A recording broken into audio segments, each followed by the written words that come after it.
خب دوستان ببینین رسیدیم به پارک کودک در سنندج.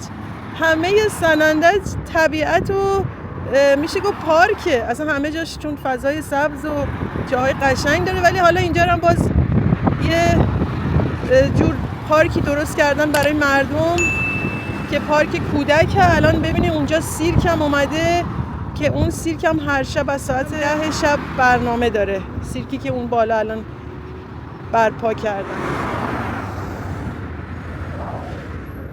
و اینجا شهرک کشاورزه در سنندج که قبلا که ما سنندج بودیم هم اینجا میشستیم، خودمون اینجا یه خونه کرایه کرده بودیم و اینجا ساکن بودیم.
هر سال یه دکوری برای عید نوروز و هفت‌سین و اینا تو این پارک درست میکنن. حالا امسال این دکوری که درست کردن این هستش که الان دارم فیلمشو براتون میگیرم.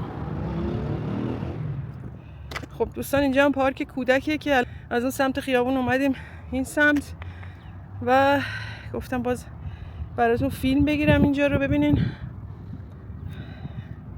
اینجا محله شهرک کشاورز بهش میگن که یه مقداری حالا از اینجا هم باز با ماشین بریم کوها و طبیعت آبی داره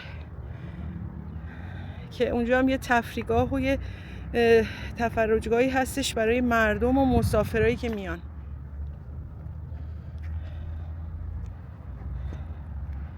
ببین قشنگ سنندج از اینجا پیداست. و الان خب شهرداری داره اینجا باز یه سری ساخت و ساز میکنه، حوض و اینا داره درست میکنه.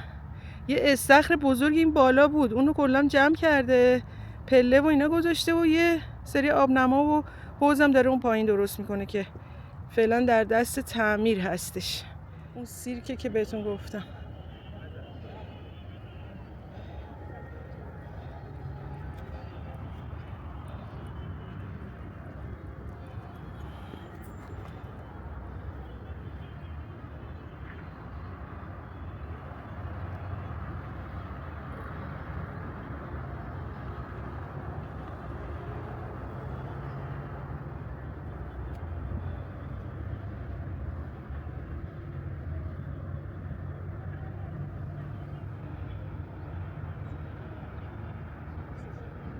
اون موقع که اینجا زندگی می‌کردیم بعد می‌اومدم تا این پارک هر روز عصرها پیاده روی، یعنی انقدر شلوغ میشد، بچه‌ها میان اونجا پایین دوچرخه کرایه میکنن، حالا بعد همه میان دیگه، پیر و جوون میان پیاده روی، یعنی خیلی شلوغ میشه. میگم الان حدود ساعت دیگه فکر کنم بله 1 ببینین که ظهر.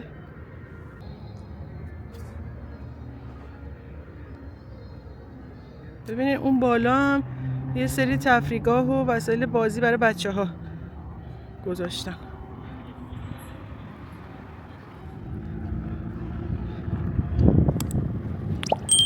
دوستان مردم سنندج، خب من 6 سال خدمتتون گفتم دیگه اینجا زندگی کردم، خیلی مهربون، خیلی مؤدبن.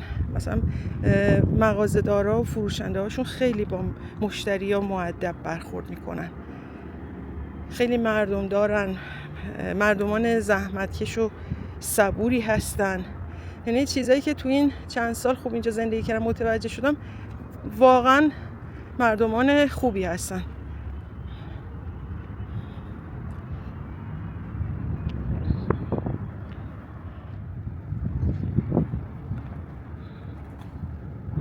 بعد اکثرا شغل مردم اینجا خب هم که باغ دارن، زمین دارن اطراف سنندج، جاهای مختلف اطراف هم باغ دارن، زمین دارن و به شغلای دولتی هم مشغولن.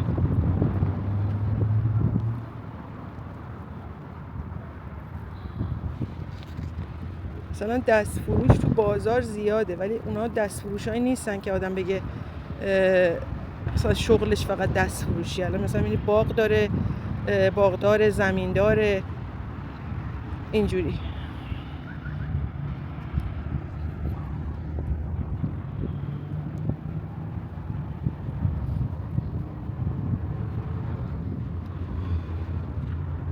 ببینین امروز چقدر هوا، یعنی نمیدونم، من الان دارم این فیلمی که برای شما میگیرم با کیفیت 4K میگیرم، ولی بعد توی برنامه خب این فیلم ها و ویدیوها رو ادیت میکنم و وقتی که خروجی میگیرم با کیفیت 1080 خروجی گرفته میشه، ولی خود اصل فیلم رو با کیفیت 4K دارم برای شما عزیزان میگیرم. و حتما از روی تنظیمات ویدیو بذارین روی کیفیت 1080 رو نگاه کنین.